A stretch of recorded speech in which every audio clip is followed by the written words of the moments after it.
সুপ্রিয় দর্শক, বাংলাদেশ টেলিভিশনের নিয়মিত আয়োজন নিপীড়নের স্মৃতি অনুষ্ঠানে আপনাদের সবাইকে স্বাগত জানাচ্ছি। আপনাদের সঙ্গে আছি আমি সাইদ খান। হাসিনার পুরো সময় জুড়ে নিপীড়ন নির্যাতনের স্টিম রোলার চালানো হয় বিএনপি নেতাকর্মীদের উপর। নিপীড়নের মুখে পড়ে অনেকের জীবন সংহার হয়েছে, আবার কেউ হয়েছেন নিঃস্ব। অনুষ্ঠানে এই পর্বে আমাদের অতিথি তেমনই দুজন ফ্যাসিবাদ বিরোধী সহযোদ্ধা। তাদের একজন যুবদল কেন্দ্রীয় সংসদের সাবেক কর্মসংস্থান বিষয়ক সম্পাদক খন্দকার আল আশরাফ মামুন এবং অপরজন ছাত্রদল নেতা হামদে রাব্বি আকরাম। তাদের মুখেই শুনব গণহত্যাকারী হাসিনার আমলে তারা কেমন নিপীড়নের শিকার হয়েছিলেন। খন্দকার আল আশরাফ মামুন এবং হামদে রাব্বি আকরাম, আপনাদের দুজনকেই স্বাগত জানাচ্ছি আমাদের আজকের আয়োজনে। প্রিয় দর্শক, মূল আলোচনায় যাওয়ার আগে আমরা আল আশরাফ মামুন ও হামদে রাব্বি আকরামের উপর নির্মিত দুটি ছোট্ট প্রতিবেদন দেখে নেব।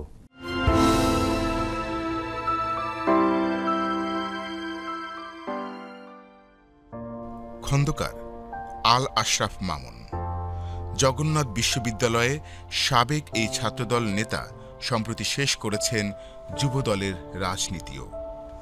সর্বশেষ তিনি দায়িত্ব পালন করেন কেন্দ্রীয় যুবদলের কর্মসংস্থান বিষয়ক সম্পাদক হিসেবে। বিশ্ববিদ্যালয়ে পড়াশোনার পাশাপাশি পুরোদমে করেছেন ছাত্রদলের রাজনীতি। সে কারণে হামলা মামলা আর পুলিশি নির্যাতনের মুখে পড়েছেন অসংখ্যবার। কিশোরগঞ্জের পাকুন্দিয়া উপজেলার শুক্রাবাদ গ্রামের খন্দকার শামসুল আলম ও নূরজাহান বেগমের সন্তান তিনি। জগন্নাথ বিশ্ববিদ্যালয়ে 1998-99 সেশনে ভর্তি হন অর্থনীতি বিভাগে। এরপর পারিবারিক সূত্রে পাওয়া জাতীয়তাবাদী রাজনীতিতে আরও সক্রিয় হন তিনি। ছাত্রদলের বিভিন্ন গুরুত্বপূর্ণ পদে দায়িত্ব পালন করেন, ছিলেন আন্দোলন সংগ্রামের অগ্রভাগে। তার নামে দায়ের করা হয় 89টি মামলা। গ্রেফতার হয়েছেন 7 বার। প্রত্যেকবারই তার উপর করা হয় অবর্ণনীয় নিপীড়ন। নির্যাতনের ফলে তার একটি চোখ নষ্ট হবার উপক্রম। কোমর ও হাঁটুর যন্ত্রণা বর্ণনাতীত।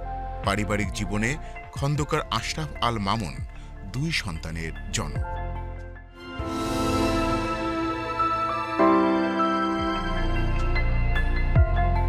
ছাত্রদল নেতা হামদে রাব্বি আকরামের বাড়ি নোয়াখালী সদর উপজেলার রামকৃষ্ণপুর গ্রামে। ছোটবেলা থেকেই রাজনৈতিক আবহে বড় হয়েছেন তিনি। ছাত্রজীবনের শুরুতেই জড়িয়ে পড়েন ছাত্রদলের রাজনীতির সঙ্গে। সরকারি তিতুমীর কলেজে ভর্তির পর রাজনীতিতে তার অংশগ্রহণ বেড়ে যায়। কলেজ ছাত্রদলের নানা গুরুত্বপূর্ণ পদে দায়িত্ব পালন করেন। বর্তমানে তিতুমীর কলেজ ছাত্রদলের যুগ্ম আহ্বায়ক তিনি। ছাত্রদলের রাজনীতি করতে গিয়ে হাসিনা রেজিমে ব্যাপক নির্যাতনের শিকার হন হামদে রাব্বি আকরাম। দর্শক, প্রতিবেদন দুটি দেখলাম, এবার শুনবো তাদের সঙ্গে ঘটে যাওয়া নিপীড়নের ঘটনা। প্রথমেই যাচ্ছি খন্দকার আল আশরাফ মামুন, আপনার কাছ থেকে জানতে চাচ্ছি যে আপনি তো আসলে একেবারেই সাংগঠনিক রাজনীতির সাথে জড়িত, দীর্ঘ 15 বছর ধরে আন্দোলন সংগ্রাম করেছেন এবং চূড়ান্ত পরিণতিতে 5 আগস্ট যে গণ অভ্যুত্থান হয়েছে, সেই অভ্যুত্থানের মধ্য দিয়ে আপনাদের উপরে নিপীড়ন নির্যাতনের ইতি টানা হয়েছে এবং শেষ সময়টার স্মৃতি বেশ দুর্বিষহ ছিল। কেমন নিপীড়ন নির্যাতন চালানো হয়েছিল বিগত সময়গুলোতে? সাংগঠনিক রাজনীতিতে, ছাত্রদলের রাজনীতিতে জগন্নাথ ইউনিভার্সিটি ছাত্রদলের জয়েন্ট কনভেনার ছিলাম, সিনিয়র যুগ্ম সাধারণ সম্পাদক ছিলাম, ছাত্রদল কেন্দ্রীয় সংসদের যুগ্ম সাধারণ সম্পাদক ছিলাম এবং গত কমিটির আমি যুবদল কেন্দ্রীয় নির্বাহী কমিটির কর্মসংস্থান বিষয়ক সম্পাদক ছিলাম। তো এই 15 বছর ফ্যাসিস্ট আমলে আমার উপর দিয়ে আসলে অসংখ্যবার সরাসরি শারীরিক যে নির্যাতন সেটা আমার উপর দিয়ে হয়েছে। আপনার হয়তো মনে থাকবার কথা, গুলশান হোলি আর্টিজান যে ট্র্যাজেডি, এই ট্র্যাজেডি একজন ওসি মারা যায়, নাম হলো ওসি সালাউদ্দিন, যাকে বাংলাদেশে কুখ্যাত সালাউদ্দিন হিসাবেই মানুষ চিনে। 2010 সালে সে আমাদের কোতোয়ালি থানায় ছিল এবং জগন্নাথ ইউনিভার্সিটি আপনি জানেন যে কোতোয়ালি থানা এলাকায় পড়েছে। তো জগন্নাথ বিশ্ববিদ্যালয় থেকে মিছিল করা অবস্থায় আমাদের উপর ছাত্রলীগ এবং পুলিশ যৌথ হামলা হয়। তো আমাদেরকে ওখান থেকে একদম টেনে হিঁচড়ে কোতোয়ালি থানা পর্যন্ত নিয়ে যাওয়া হয়। তো সেটা হয়তো বা সকাল 9টা বা 9:30টার দিকে নিয়ে যাওয়া হয়। তো নিয়ে গিয়ে আমাদেরকে যে থানা গারদ যেটাকে বলা হয়, কতজনকে নিয়ে গিয়েছিল?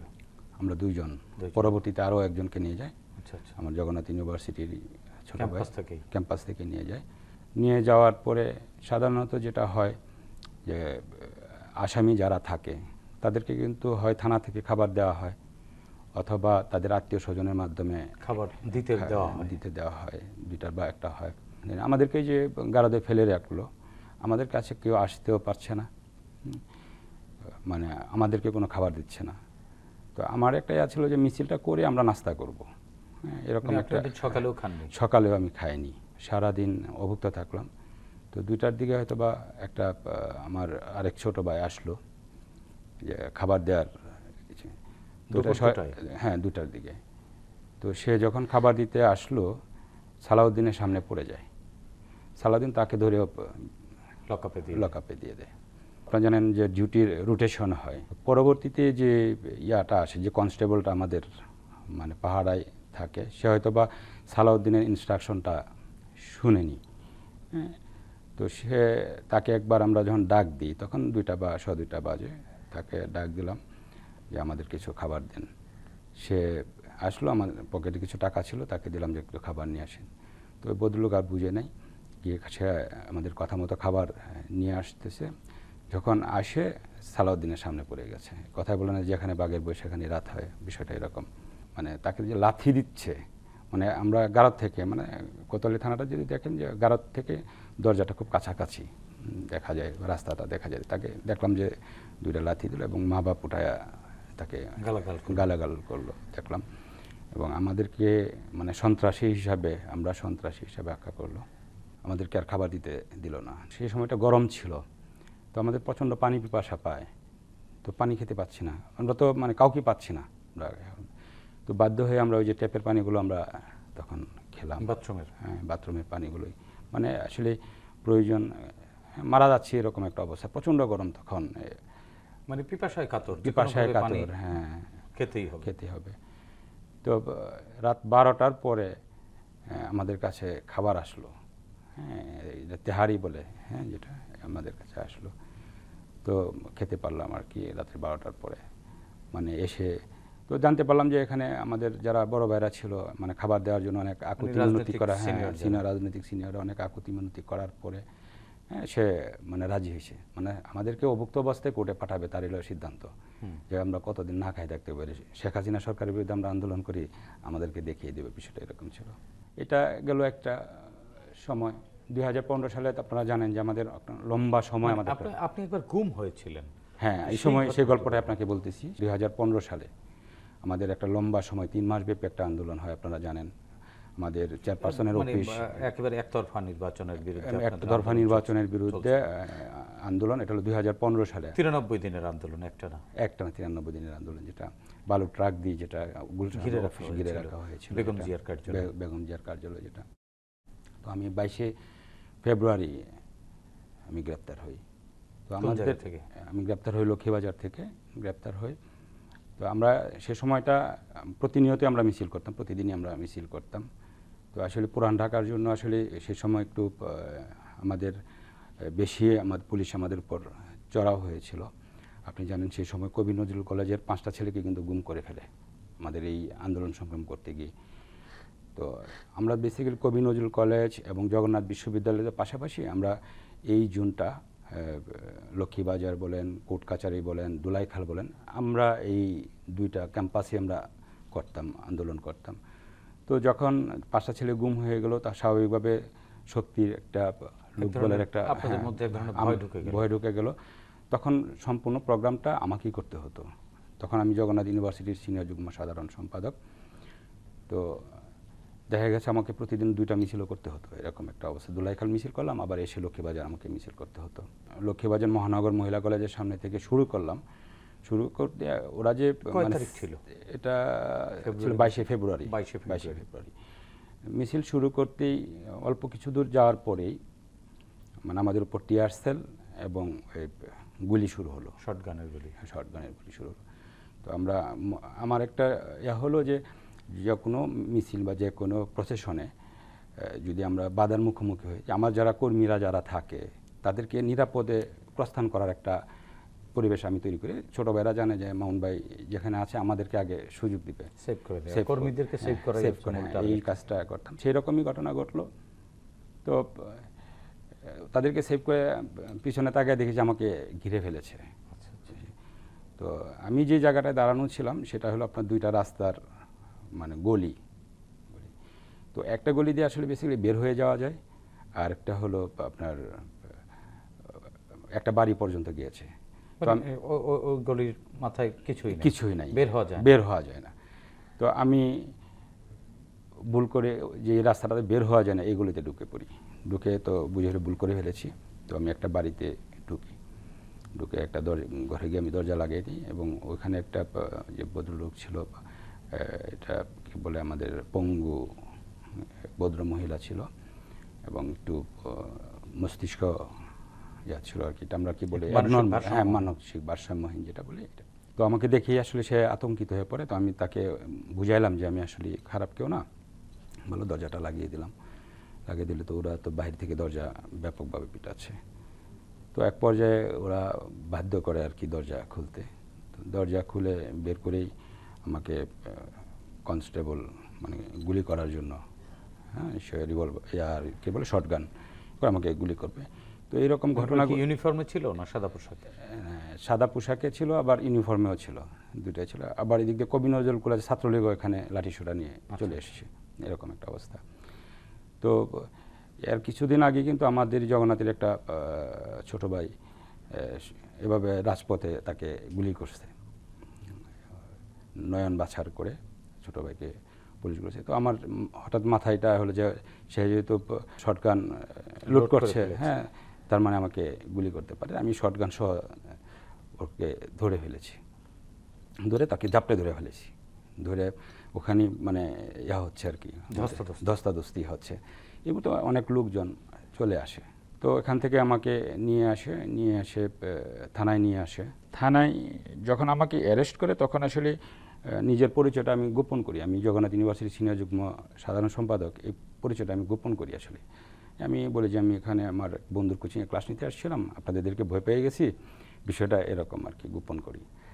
তো থানায় যে তখন যে পুলিশের যে সেকেন্ড অফিসার ছিল, সে হয়তো বা জগন্নাথ ইউনিভার্সিটির ছাত্র ছিল, সাবেক ছাত্র, সে আমাকে চিনে ফেলে আর কি। তো চিনে ফেলে পরে দেখলাম যে সে মানে একটা চিল্লানের মতো, যে আমরা মানে খুশিতে চিৎকার করি না অনেক সময়, মানে আনন্দে আত্মহারা এরকম চিৎকার করে উঠলো যে কাকে নিয়ে আসছিস, মানে আজকে মানে তাদেরকে ব্রেভু দিচ্ছে। তো ওই লোকগুলো আসলে অনেকটা বোকা হয়ে গেছে, যে ওই ভদ্রলোক বললো কি এখন এটা কি পরিচয়। তো সে তো আর আমাকে পরিচয়টা দিচ্ছে না। তো করে আমার রুমে নিয়ে যা বললো। রুমে নিয়ে গিয়ে আমার 2 পা বাঁধলো, আমার হাত পিছন দিয়ে বাঁধলো, মাথার মধ্যে এই গামছা দিয়ে মুখ সহবে বাঁধলো, গামছা দিয়ে বেঁধে আমাকে লাথি দিয়ে ফেলে দিল। এটা বেদম প্রহার। সেকেন্ড অফিসার, হ্যাঁ, জহির, ইন্সপেক্টর জহির। হ্যাঁ, তো মানে কতক্ষণ টর্চারে আমি মানে জ্ঞান ফেরার পর আমি দেখি যে আমি আসলে ঝুলন্ত অবস্থায় আছি। মানে এরপরে কতটুকু পিড়াইছি পা উপরের দিকে? না, মানে হাতটা মানে জানালার মধ্যে মানে হ্যান্ডকাপ দিয়ে ঝুলিয়ে রাখা। মানে তখন আমি মানে সজাগ হয়েছি আর কি। মানে এই পর্যন্ত আমার উপর যে টর্চার গেছে আমি আর বলতে পারবো না কি পরিমাণ টর্চার হয়েছে। চলে গেল, কিছুক্ষণ পরে আবার আসলো, এসে চেক করলো যে জ্ঞান ফিরেছে কিনা। তো আমি জ্ঞান ফেরার পরে আমি পানি করতেছিলাম, পানি খাওয়ার জন্য। তো পানি যখন করতেছি, তো ওরা সে পানি গ্লাস দিয়ে আমার মুখে ঢিল দিল, পানি খাবি, খা। এরকম মনে হচ্ছিল যেন তার সাথে আমার একটা ব্যক্তিগত আক্রোশ আছে, এরকম একটা বিষয়। শেখ হাসিনার বিরুদ্ধে আন্দোলন করিস, হ্যাঁ, অশ্রাব্য গালিগালাজ। মানে সেই সময় পুলিশ বাহিনীগুলো কি পরিমাণ গালিগালাজ করতো আপনি কল্পনা করতে পারবেন না। এবং অশ্রাব্য গালিগালাজ, বাবা মা, হ্যাঁ, সব আমাদের নেতা নেত্রী, একেবারে এই অনুষ্ঠানে উল্লেখ করবার মতো ভাষা না। এভাবে কিছুক্ষণ পরে সে দেখা গেছে যখন একটু সুস্থ হয়ে এই টর্চারগুলো করে বিভিন্ন প্রক্রিয়ায়। সন্ধ্যার পরে আসলো, এসে যে প্লাস নিয়ে আসলো, বা পায়ের নখ যেটা থেতলি দিল প্লাস দিয়ে।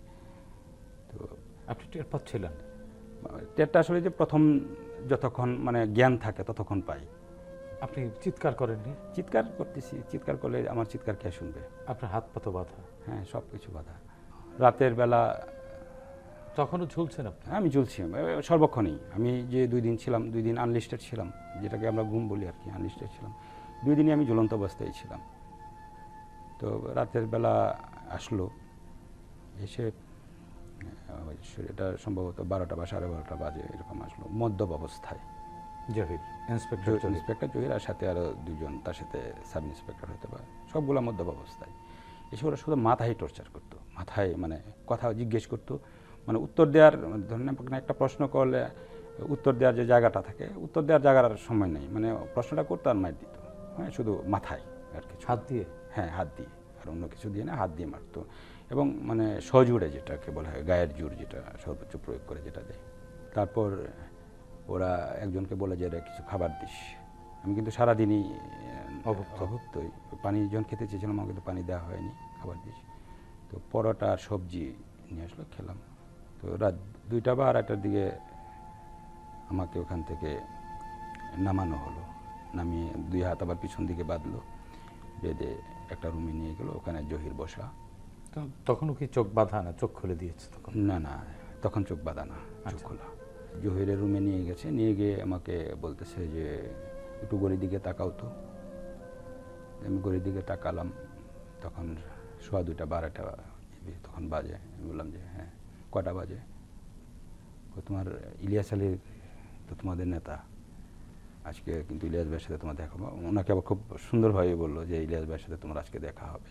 সেই সময় আমাদের আর কয়েকটা ছেলে গুম হয়েছিল, রাসেল, রানা, আলামিন। হ্যাঁ, সেই তথ্য তার কাছে, আমাদের জগন্নাথ ইউনিভার্সিটির তারা ছাত্রনেতা ছিল 3জন গুম, ওরা এখনও ফিরে আসেনি কিন্তু 3জন। তো তাদের সাথে তোমার দেখা হবে, বললো যে ওকে উজু করায় নিয়ে আসো। এই কথাটা বলবার পরে আপনি কি নিজেকে কন্ট্রোল করতে পেরেছেন? আমার তখন আসলে মানে অনুভূতিহীন। আপনি তখন কি খাওয়ার পরে রাত 2:30 দিকে। তখন এই উজু করতে বলবার পরে কি আপনি মানসিকভাবে ঠিক ছিলেন কি না? আপনি আমার একদম না, আমার কাছে আসলে অনুভূতি নাই। আমি মানে সে যা বলতেছে যে যন্ত্রের মতো আমি করতেছি। আচ্ছা, উজু করলেন? হ্যাঁ, আমাকে নিয়ে গেলো, নিয়ে যে কনস্টেবলরা নিয়ে গেলো, বললো যে আপনি প্রস্রাব পায়খানা যদি করার থাকে করেন। তো পায়খানা করার মতো খাবারই নেই, পেটে পায়খানা তো বিষয় হয় নাই। প্রস্রাব করলাম এবং আপনার উজু করলাম স্বাভাবিকভাবে, মনে হলো যেটা একটা স্বাভাবিক ঘটনা, মানে আমরা যেরকম নামাজ পড়তে গেলে উজু করি, উজু করলাম। উজু করার পরে আসলাম, পরে বলতেছে তোমার জন্য মাইক্রোবাস দাঁড়ানো আছে, ওই চোখ বাঁধো। তো চোখ বাঁধার আগে দেখলাম ওই যে পুলিশের যে লাইফ জ্যাকেট যেটা আছে, এটা আমাকে, হ্যাঁ আমাকে বুলেটপ্রুফ ভেস্ট, যে এটা আমাকে পরানো হলো। আমার চোখ বাঁধলো, বেঁধে নিয়ে গেলো। তো 1-2 ঘন্টা দেখলাম গাড়িতে শুধু ঘুরলো, আমাকে কোথাও মানে এটা মানে থামায় না কোথাও, মানে ঘন্টাখানেক ঘুরলো। ঘুরে এক জায়গায় নিয়ে একটা বসালো, পাথরের বা এরকম কোনো কিছু, হ্যাঁ খোলা জায়গায় বসালো। বসিয়ে মানে সে এই পথিমধ্যেই যে পুলিশরা যারা সাথে ছিল, মানে তারা শুধু আমাকে, মানে এটা মেন্টাল টর্চার কিনা বারবার বলতেছে যে জীবনে কি ভুলটা করলেন, হ্যাঁ বাবা মা পাঠাইছে পড়াশোনার জন্য, এসে এসব সন্ত্রাসী কার্যকলাপ করেন, হ্যাঁ এখন তো আপনাকে মরতে হবে। যখন বলছিল আপনি ঠিক থাকতে পেরেছিলেন? আসলে বললাম না যে আমাকে তো আসলে অনুভূতিহীন বানিয়ে ফেলেছে, মেশিন হয়ে গেছে তখন সেই সময়টা। তারপরে ওখানে গিয়ে জহির বলতেছে যে চোখ কি খুলে দিয়েছিল? না, চোখ বন্ধ। হ্যাঁ, যে কালিমা পড় আমাকে বলে জহির, পড়ে নিলেন। তো আসলে কালিমা পড়তে পারছিলাম কিনা মনে নেই এখন, যে আসলে কালিমা সেই সময়টা পড়তে পারছিলাম কিনা। কিছুক্ষণ পর দেখলাম সে ফোনে কথা বলতেছে, র্যান্ডমলি ফোনে কথা বলতেছে। তারপরে সে আমাকে একটা লাথি দিল, হ্যাঁ লাথি দিল, আমি উপর থেকে নিচে পড়ে গেলাম, যে ওরা গাড়িতে নিয়ে চল। তো গাড়িতে করে আবার আমাকে নিয়ে আসলো, এসে আবার আমাকেও সেই ঝুলন্ত অবস্থায় আবার ঝুলিয়ে, হ্যাঁ আবার ঝুলিয়ে দিল। আল্লাহ ফাক মামুন, আপনার কাছ থেকে আবারও শুনবো। আমরা একটু হামদে রাব্বি আকরামের কাছ থেকে শুনে আসি। আকরাম, আপনি তো তিতুমির কলেজে ছাত্রদলের রাজনীতির সাথে জড়িত ছিলেন এবং আপনার একটি পা প্রায় অকেজো, এবং একটি আন্দোলনের পরে আপনাকে রাস্তা থেকে তুলে নিয়ে যাওয়া হয়েছিল বা কোনো বাসা থেকে তুলে নিয়ে যাওয়া হয়েছিল। এরপরে আপনাকে পরপর নিপীড়ন নির্যাতন চালানো হয়।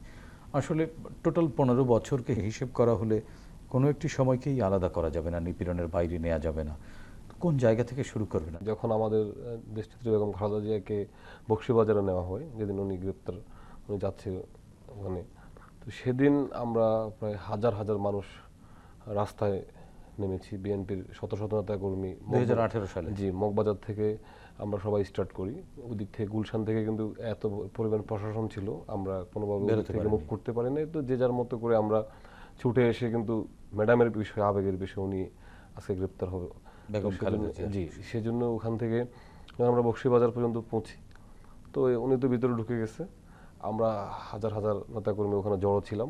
ওখানে একটা পর্যায়ে এত মানুষের ভিড় দেখে প্রশাসন হঠাৎ করে এলোপাতাড়ি সবাইকে আক্রমণ করা শুরু করছে। কোন জায়গায়? ওই বকশীবাজারের ওই জোনটাই।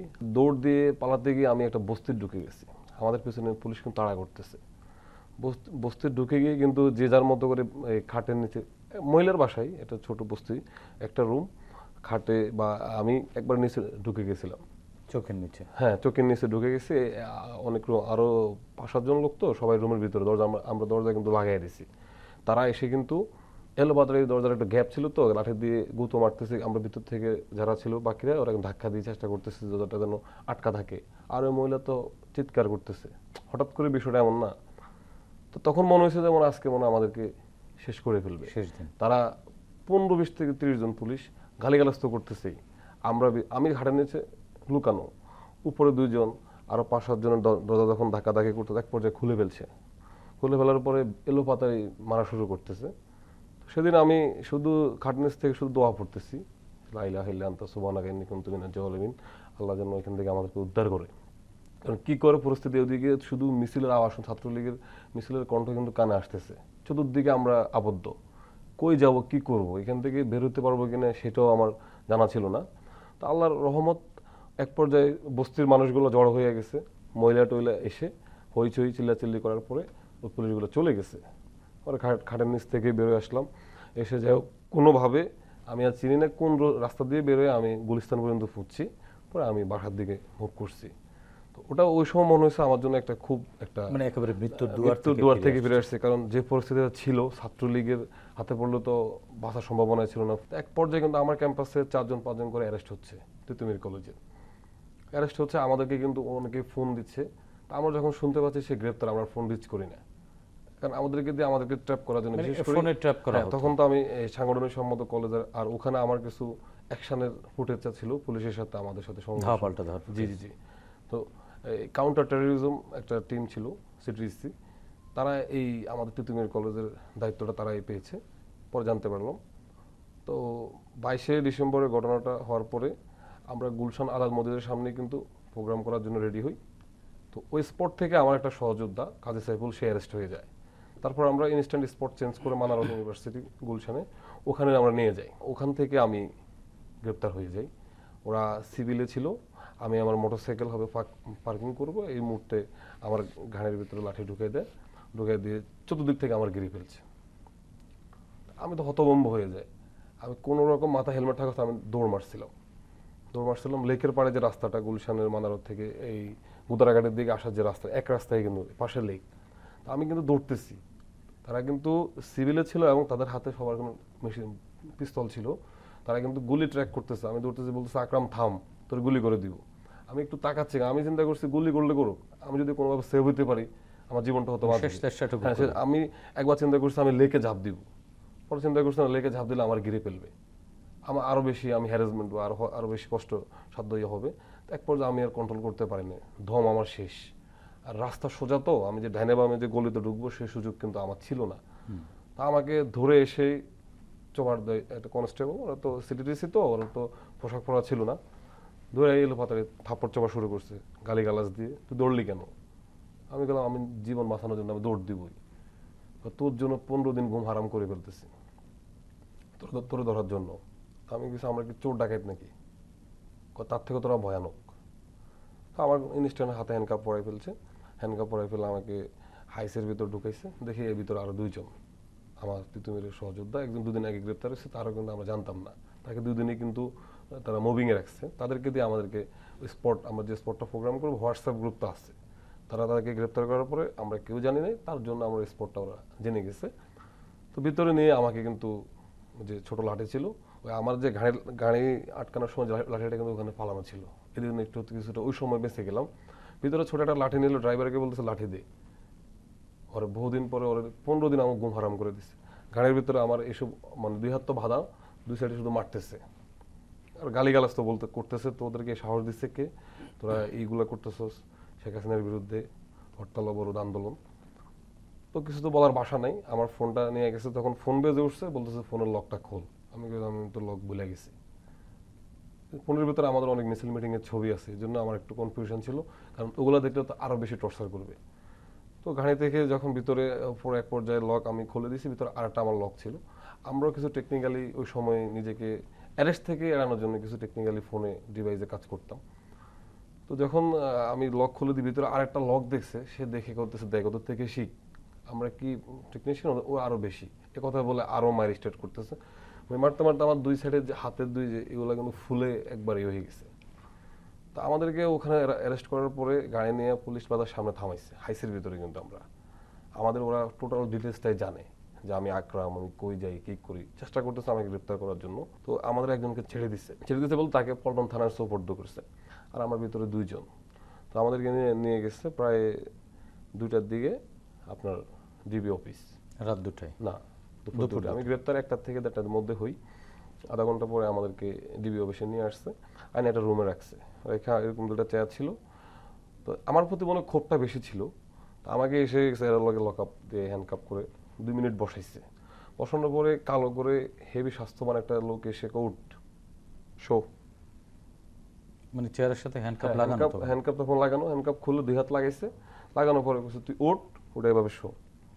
আমি তো কিছু বলার নাই, আমি তো শুয়ে গেলাম। শুয়ে গেলার পরে আমার পিছনে যে অংশ এরকম রোল আছে ওদের, কিছু এই ধরনের রোল দিয়ে এলোপাতাড়ি মারছে। কতক্ষণ? মানে সে তার সাধ্যমতো মারার পরে সে তারপর কি করছে, আমার পা হ্যান্ডকাপে এবার রাখার পরে এখানে লাঠি রাখে একটা, ওদের ডিবিদের কিছু মায়ের সিস্টেম আছে। তা আমার এভাবে হাত তো হ্যান্ডকাপ পরা, লাঠি আটকানোর পরে পায়ের তালুতে এলোপাতাড়ি মারতেছে। আর ওই একটা ইট নিয়ে আসছে, আমরা নাকি ওই সমুদ্রের সাথে যে ধাওয়া পাল্টাতে হয়েছে, আস্তে একটা ইট নিয়ে, এইটা মনে আছে না, আমি তো ওই স্পট থেকে ইট নিয়ে আসছে। তো এরকম মারতেছে। তো উনি কিছুক্ষণ পরে চলে গেছে, আরেকজন আসছে যে লোক মারছে। তো সে এসে সে আবার 2 হাত ঝুলে বলতেছে হাতে ইটটা নেই। ইট নিয়ে আমাকে এভাবে ওয়ালের সাথে ধরে রাখছে, আর পিছন থেকে কিন্তু 2 জন 2 সাইড থেকে মারতেছে। একজন সাইড থেকে মারতেছে, একজন সাইড থেকে মারতেছে পিছনের অংশে। আমার হাত ঝুলানো, হাতের মধ্যে একটা ইট দিছে। তো শাস্তি, তুই ইট পড়লে তোর মেরে এলাম। ও, ইট পড়া যাবে না? ইট পড়া যাবে না। ইট দিয়ে ওয়ালের সাথে আমি এবার ঝুলন্ত ছিলাম। এভাবে স্টেপ বাই স্টেপ মায়ের চলতে আছে। একজন চলে যায়, আরেকজন আসতেছে, একজন চলে যায়, আরেকজন আসতেছে। তখনও সন্ধ্যা হয়নি? তখনও সন্ধ্যা হয় নাই। কিন্তু সন্ধ্যা হয় নাই, কিন্তু মানে ওদের নির্যাতন চলতে আছে টানা। আমার সহযোদ্ধা পাশের জন্য তাকে কিছুক্ষণ মারে। মানে একই কক্ষে আপনারা? একই রুমে, একটা রুমের মধ্যে আমরা, ওই রুমের মধ্যেই? ওই রুমের মধ্যে, ওই রুমের ভিতরে চলতেছে। এডিসি মাহবুব, এসি নাজমুল, তখন তারা কাউন্টার টেরোরিজমে ছিল। ওই রুমের মধ্যেই আমরা যে চিল্লাইতেছি, হাউ মাউ কাউ করে চিল্লাইতেছি, এরকম পরিমাণে সাউন্ডও মনে বাইরে যায় না। মানে বাইরে কিন্তু সবকিছু দেখা যাচ্ছে, যে ওইদিকে মেন জানলা দিয়ে আমি তাকাইছিলাম। তা আমাদের জিজ্ঞাসাবাদ করতেছে যে কয়টা গাড়ি ভাঙছোস, কয়টা গাড়ি ফুটছোস। আমি দেখেন আমরা কিন্তু গাড়ি ভাঙিও না, গাড়ি পুড়িও নাই, আমাদের এই ধরনের কোনো নির্দেশনা ছিল না। আমরা জাস্ট হরতাল মিছিল করতেছি, স্বীকার কর, হ্যাঁ স্বীকার কর গাড়ি ভাঙছে। 28 অক্টোবর তুই কই ছিলি? 28 অক্টোবরে আমরা ছিলাম পল্টনে, আমাদের দলের পার্টির প্রোগ্রাম দিয়েছে, আমরা সেখানে অ্যাটেন্ড করছি। তো বলেছে তোর 28 তোর ফুটেজ আমার কাছে আছে, তুই গাড়িতে আগুন দিচ্ছিস। আমি তো না, আমি কখনো এই ধরনের কাজ করিনি। মানে এই আমাদেরকে স্বীকার, এগুলো জিজ্ঞেস করতেছে, আর একটু পরপরই গুড় গুড় গুড় মানে মারতেছে। এক পর্যায়ে ইট যখন 1টা থেকে 2টা আমাকে বাড়াইছে, যেহেতু শাস্তি আরো বাড়বে, 2টা ইট দিয়ে আমাকে এভাবে দিয়ে রাখছে। ইট কোনোভাবে পড়া যাবে না, 2 হাত হ্যান্ডকাপ পরা, এভাবে ইট দিয়ে আমি ধরে রাখছি। এরকম করতে করতে প্রায় 5টা 5:30 বিকেল পার হচ্ছে। এক পর্যায়ে বলতেছে ওরা শাস্তিটা আরো একটু বাড়াই দে, একটা ফুলের ইট আরো নিয়ে আয়। তো ওই মনে ইট না পাই এত বড় একটা ফুলের টব নিয়ে আসছে, মিনিমাম 30 থেকে 35 কেজি ওজনের। ডিবি অফিসের ভিতরে যে ঢুকতেই কিন্তু ফুলের কিছু টপ আছে, তো এগুলো আমার হাতে ধরাই দিচ্ছে। এটা আমার দিয়ে বলতেছে তুই এটা ধরে দাঁড়িয়ে থাকবি, তোর কোনোভাবে এটা পড়া যাবে না। এখন আমরা 2 জন থাকাতে হতো না, হাতে হ্যান্ডকাপ, হাত ঝুলানো, এভাবে আমি হাত ধরে রাখছি। আর কিছুক্ষণ পর পরে শুধু এসে মানে মারবে, কিছুক্ষণ পর পরে শুধু মনে করেন পিছনের অংশ এর থেকে শুরু করে এসব, মানে একটা বাড়ির উপর যখন, মানে কোমরের নিচে পুরোটা, কোমরের নিচে পুরোটাই, মানে পিঠে মারেনি? পিঠে মারে না, ওরা হচ্ছে মাংসে আঘাত করে। কারণ মাংস আঘাত করে যেহেতু হাতটা যেন না ভাঙে, এই একটা বাড়ি দুটো এক জায়গায় যদি পাশা অনেকগুলো পড়ে না, সেন্স আর তখন আর ফিল পাই না, মানে আর তখন আর মনে হয় না যে গায়ে লাগতেছে, শুধু কানে শুধু একটু ভোঁ শব্দ হয়। বাড়িটা ওরা এত শক্তি দিয়ে, নিজের শক্তি দিয়ে আমাদের উপর আঘাতগুলো করছে। এক পর্যায়ে যখন এইভাবে চলতে আছে, কিন্তু একজন যায় একজন আসে, একজন যায় একজন আসে, এর মধ্যে মানে এক ইট থেকে দুই ইট, দুই ইট থেকে পুরো ফুলের টপ তো আমি ধরে রাখছি। এরপর আমার সাথে আমার আর একটা সহযোদ্ধা গ্রেপ্তার, দুইজনকেই মারতেছে, দুইজনের হাতেই ফুলের টপ। না তাকে দেয় নাই, কারণ আমার উপর হচ্ছে আমি ওই যে আক্রোশ বেশি, আমার উপর আমার হাতে ইট পাইছে, যে ফুটে আমার হাতে একটা ইট দেখছে, তো ওই ইটটাই ওরা বলছে যে এই ইটটা আমরা নিয়ে আসছি ওই স্পট থেকে তোর জন্য। তো ফুলের টপ ধরে রাখছি, এবার মারতেছে আমাকে কিছুক্ষণ মারে, একটু থামার পরে আমার সহযোদ্ধা তাকে আবার স্টার্ট করে, আমি এভাবে ধরে রাখছি, কারণ আমার তো হাত বন্ধ হয়ে আমি স্যার একটু স্যার রাখি না, স্যার একটু রাখি, আমি অনেক আকুতি মিনতি করছি। ওই সিচুয়েশনটা আসলে এমন ছিল যে স্যার আমার হাত আর পারতেছি না, আমার সইতে পারতেছি না, কারণ এভাবে হাতের মধ্যে 30 থেকে 35 কেজি ওজনের একটা ফুলের টপ ধরে রাখা, দুই হাত বাঁধা হ্যান্ডকাপ, ঘন্টার পর ঘন্টা, এটা অনেক কষ্টসাধ্য বিষয়। আর চোখের পানিতে আমার পড়তেছে অনর্গল, কাঁদতেছি, মারতেছে। এরকম করতে করতে হুট করে হেডকোয়ার্টার থেকে এটা আমাদের একটা অফিসার আসছে, বলছে যে স্যার এই যে আপনার আসামি নিয়ে আসছি। আমরা ভাবছিলাম যে একটা এখানে কেউ না কেউ তো আমাদেরকে একটু মায়া করবে, যে আর মারিয়েন না স্যার, এটা তো ছাত্র মানুষ। তো সে খুব মিষ্টি ভাষায় বলতেছে, হ্যাঁ আপনার নাম কি? আমি কি, আমার স্যার অমুক। আপনার পোস্ট কি? আমি আমার এই পোস্ট, আমি সাংগঠনিক সম্পাদক। ওনারা জিজ্ঞেস করলো, খুব মধুর ভাষায় কথা বলার পর হুট করে সে লাঠি নিয়ে এলো পাতায় আমাদের মারতেছে, এলো পাতায়, যেটা মায়ের ছোটা আমার সহযোদ্ধার এগুলো রক্ত আমার নিজের চোখে দেখা, আমি দেখতেছি, মানে হ্যান্ডকাপের উপর পড়ছে তো রক্ত, ফাইটা রক্ত পড়তেছে, আমারও মারতেছে। আর এক একটা বাড়ি সাথে যে ছিল ওর নামটা কি? তার নাম হচ্ছে কাজী সাইফুল, সে সিনিয়র জয়েন্ট সেক্রেটারি তিতুমির কলেজের, আমি সাংগঠনিক ছিলাম। তো আমরা দুইজনই নেতৃত্বের জায়গায় ছিলাম। এমন ভাবে মারতেছে যতক্ষণ তার মানে জিদ মিটবে। তো তারে তখন কিন্তু এসি আমাদেরকে একটু সমানুভূতি দেখাইছে, স্যার মারা যাবে স্যার, স্যার আমরা দেখতেছি, স্যার আমরা দেখতেছি, আপনি চলে আসেন। তো সে থামতেছে না, এক পর্যায়ে তাকে এসি নিয়ে গেছে ওইদিকে, এসি নিয়ে যে আবার এবার এডিসি মাহবুব যিনি, সে জিজ্ঞেস করতে, মানে একটু থামা, আমার কিন্তু হাত থেকে যে এই যে টপটা কিন্তু সে একটা বারের জন্য আমাকে নিচে রাখতে দিচ্ছে না। তো পরে আমি রাত হয়ে গেছে প্রায়, আমরা বললাম স্যার আমার একটু সুযোগ দিন স্যার, আমি আর সহ্য করতে পারতেছি না, কত শাস্তি এটাই, টপ পড়লো তো শেষ করে গেল। আর কিছুক্ষণ পর এডিসি পর্যন্ত আমার গায়ে হাত দিচ্ছে। উনি বললাম স্যার আমরা তো স্যার কোনো অন্যায় করি নাই, আমরা তো স্যার একটা হরতাল অবরোধে বিএনপি যে কর্মসূচিগুলো ছিল আমরা তো শান্তিপূর্ণভাবে মিছিল করছি, আমরা এই মানে তারা চাচ্ছে আমাদের কাছে স্বীকারোক্তি নেবে আমরা ঘাড়ি ভাঙতেছি বা ঘাড়ি পুড়তেছি এই ধরনের বিষয়। তো আমরা এরকম টর্চার করতে করতে প্রায় রাত 2টা আমাদের একই রুমে এর মধ্যে কোনো খাবার দাবার নেই, একটা পানিও খেতে দেয়, মানে একটা কষ্টের বিষয় হচ্ছে একটা মেয়ে ঢুকছিল রুমে। আমি ভাবছিলাম যে মেয়ে মানুষ একটু নরম বা তারা হয়তো অফিসারই, হ্যাঁ তার নামটা আদৌ আমি জানতে পারি নাই। তো ভাবলাম যে মেয়েটা হয়তো স্যারের কাছে বলবো স্যার মারেন না, কম মারেন। সে বলতেছে ইট ওরা আরো 2টা বাড়াইয়ে দেন স্যার ওদেরকে টবের উপরে, হ্যাঁ টবের উপরে ওদেরকে শাস্তি দেন। একটা স্ল্যাং ল্যাঙ্গুয়েজ ইউজ করছে যে আমার এখানে ঝুলাই দেওয়ার জন্য, আমি সে ভাষাটা এখানে বলার মতো না। তো ওই সময় আমার আরো মনটা ভেঙে গেছে, কেউ কি নাই আমাদেরকে একটু সহানুভূতি দেখাবে বা আমাদেরকে আছে না, মানুষ দেখলে অনেক অফিসারও তো থাকে না, হ্যাঁ মানবিকতা কাজ করে, এরকম মারা মানুষকে কেউ মারে না। আমাদের এসব অংশ তখন দেখতেছে যে মানে কালো একবারে, যে আমাদের যে সমন্বয়ক নাহিদ তার শরীরের যে আঘাতগুলা এর থেকে ভয়ানক কালো ছিল, এত পরিমাণ পুরো বডিতে। যখন আমরা তাকাইছি আমাদেরকে যখন 2টার পরে আমাদেরকে খাবার আনতে বলছে, আমরা এর মধ্যে পানি চাইছি কিন্তু অসংখ্যবার, যে পানি দেন পানি খেলে মারা যাবে, কারণ আমাদের তো সব শুকানো। সেই 1টা থেকে টানা 2টা পর্যন্ত আমরা ওদের মায়ের আবার অনেক কাঁদছি, চিল্লাইছি, গলামালা সব শুকিয়ে গেছে। এই মুহূর্তে নাকি পানি খেলে নাকি হয়তো বুকে আটকা যেতে পারে, জন্য বলছে তোরা পানি দেওয়া যাবে না, তোরা মারা পানি খাওয়া যাবে না। আমি স্যার একটু দেন না স্যার, আমার গলা শুকিয়ে আসতেছে। কয় না তোদেরকে পানি দেওয়া যাবে না। তো এক পর্যায়ে 2টার দিকে তারা কি খাবি, স্যার আমার খাবার ঢুকবে না স্যার, খাবারের কোনো আর আমাদের শরীরের ওই সেন্স নাই, খাবার খেতে পারব না। পরে খাবার আনাইছে তারা, আপনার ভাত আর গরু মাংস দিছে, আনছে। তো আমরা খাই নাই, একটু জাস্ট কোনোভাবে তার খাওয়ার সুযোগ নাই। তো আমরা জাস্ট এটা হাতটা ধুয়ে বসাইছে, টপটা ফালাইছে। খাওয়ার সময়টা শুধু একটু মনে হয়েছে যে আমার জীবনের মানে সবচেয়ে সবচেয়ে শক্তি ফিরে পেয়েছি আর কি। আমার ওই সময় পুরো শরীরটা সেন্সলেস হয়ে গেছে, হাতের উপরে 35 কেজি আর হ্যান্ডকাপ পরানো, এর মধ্যে টর্চার তো অনর্গল চালাইছে। 1-2 হলে তো হইতো, তাদের এই টিমে মনে হয় প্রায় 8 থেকে 9 জন ছিল। তো এক একজনের নাম কিন্তু এক এক রকম। একজনের নাম হচ্ছে বুলেট, একজনের নাম হচ্ছে ম্যাক্সওয়েল, একজনের নাম হচ্ছে তহিদ আফ্রিদি, মানে এরা ভালো মারতে পারে এই জন্য ওদেরকে এই ধরনের নামগুলো ডাকতো। তো আমরা হয়তো বা ওদের অরিজিনাল নামটা জানতাম না, এখনো মনে আছে বুলেট কানে ভাসে, এই বুলেট, এই তহিদ আফ্রিদি, ম্যাক্সওয়েল, মানে ওদেরকে আমরা ভয় দেখাইছি তোর ওরে নিয়ে আসলে কিন্তু আরো বেশি মার খেবি।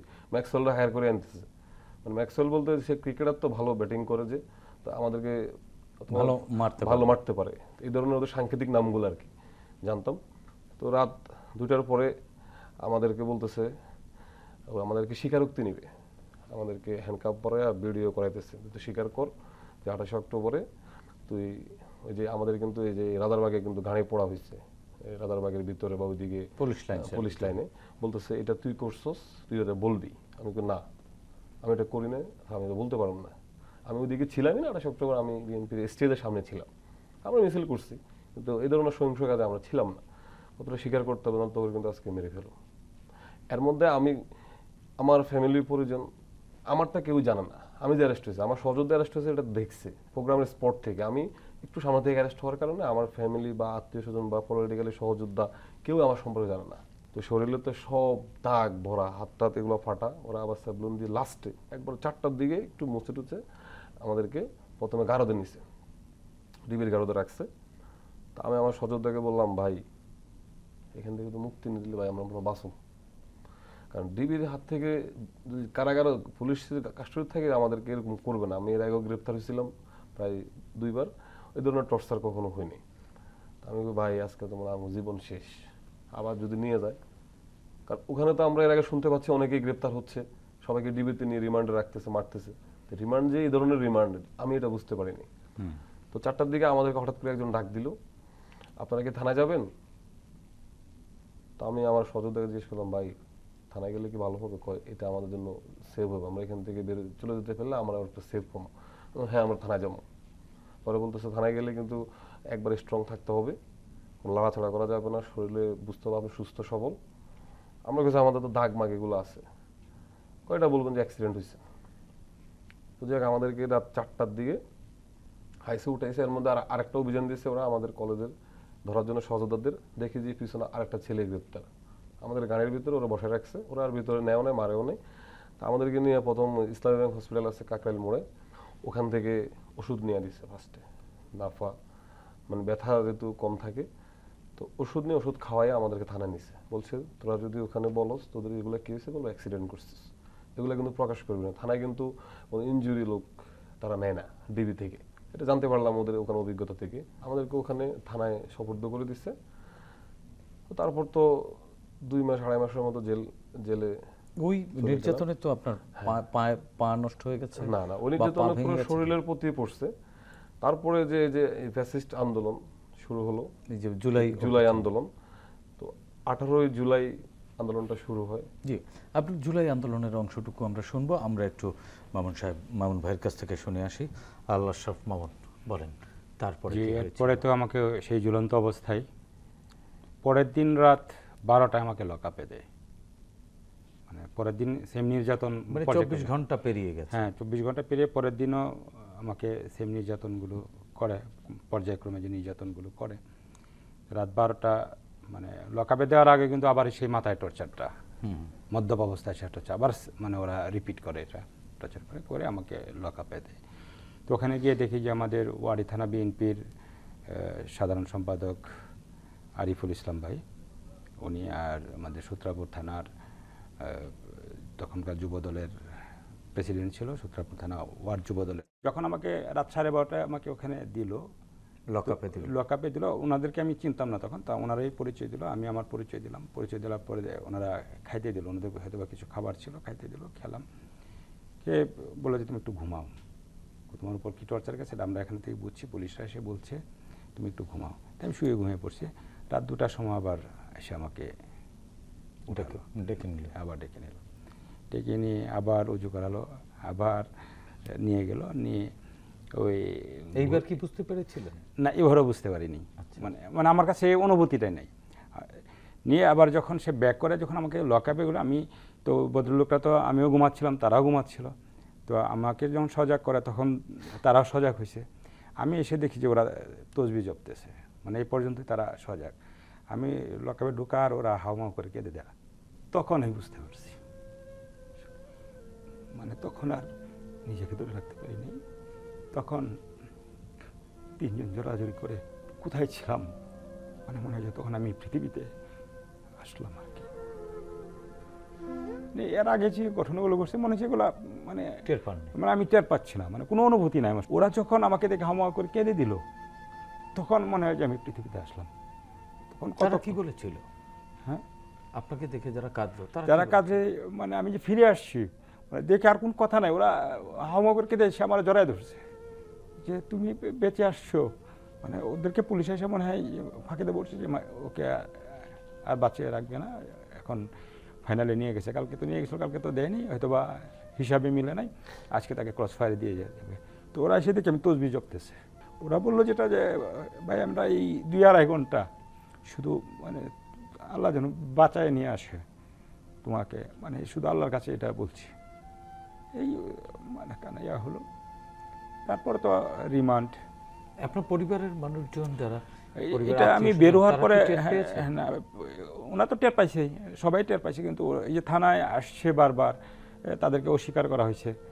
ইভেন আমার ইউনিভার্সিটির যে সাংবাদিক সমিতি তখন যেটা ছিল, ওরা সকল সাংবাদিকরা এসে তাদেরকে জিজ্ঞেস করেছে আমি কোথায়, তারা অস্বীকার করেছে, মানে আমাকে গ্রেপ্তার করা হয়নি। অথচ জনসম্মুখে থেকে গ্রেপ্তার করেছে, শত বলা ভুল হবে, হাজার মানুষ থেকে আমাকে গ্রেপ্তার করেছে, একদম জনাকীর্ণ পরিবেশ থেকে গ্রেপ্তার করেছে, তারা অস্বীকার করছে যে আমাকে গ্রেপ্তার করা হয়। এরপর কতদিন জেলখানায় ছিলেন?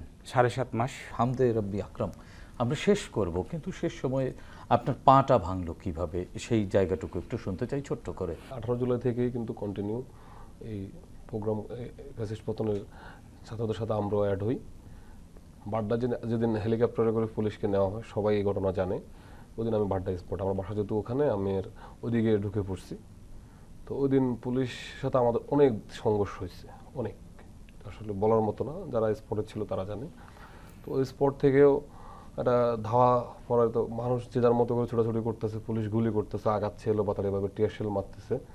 তো ওখানেও পায়ে ব্যথা পাইছিলাম, তো ওটাকে আমি কেয়ার করিনি, হাঁটতে পারি তো চলবে। লাস্ট যখন আপনার যেদিন পতন হয় শেখ হাসিনা, 5ই আগস্ট, ওই দিন সকাল থেকে তো একটা উত্তেজনা সবার ভিতরে, টেনশন, কি হবে কি হচ্ছে। তো সকাল থেকে আমরা চলে গেছি, আমি কিন্তু ওখানে এই রোডটাই, টিভি সেন্টারের এই পাশে এই রোডটাই কিন্তু আমি ছিলাম, বনশ্রী রোডটাই। আমি এখান দিয়ে একটা বিশাল মিছিল নিয়ে আমি রামপুরা ব্রিজ পর্যন্ত আসি, তার মধ্যেই পরিস্থিতি স্বাভাবিক হয়ে যায়। এরপরে চলে যায় আমি শাহবাগের দিকে, আন্দোলন, চতুর্দিকে আনন্দ, হ্যাঁ সবাই তো হাসি খুশি। শাহবাগ থেকে আস্তে আস্তে প্রায় বিকাল সন্ধ্যা হয়ে যায়, এর মধ্যে শুনি বাড্ডায় ঝামেলা চলতেছে পুলিশের সাথে। তখন আবার এখানে ঢুকার মধ্যে শুনতেছি যে এলোপাতাড়ি গুলি চলতেছে পুলিশের। 5 তারিখ সন্ধ্যায় এই বাড্ডা থানার সামনে, মানে এখানে এত পরিমাণ মানুষ জড়ো হয়েছিল, পুলিশের প্রতি অনেক ক্ষুব্ধ ছিল মানুষের। তো স্বাভাবিক, পুলিশ যে পরিমাণ আমাদের প্রতি নির্যাতন করেছে, মানুষের তো ক্ষোভ, থানা অ্যাটাক করবে, থানা সব পুলিশ মেরে ফেলবে। তো পুলিশও তখন কিন্তু এলোপাতাড়ি গুলি করছে। তো ওখানে নিহত হয়েছে আমারই গ্রামের একটা ছেলে, শহীদ রায়হান, ওখানে সে মারা যায়। আমি ওই যে রাস্তার উপরে যে রেলিংটা আছে লোয়ার, যে এইটুকু সাইজের, আমার ওখানে পা আটকে যায়।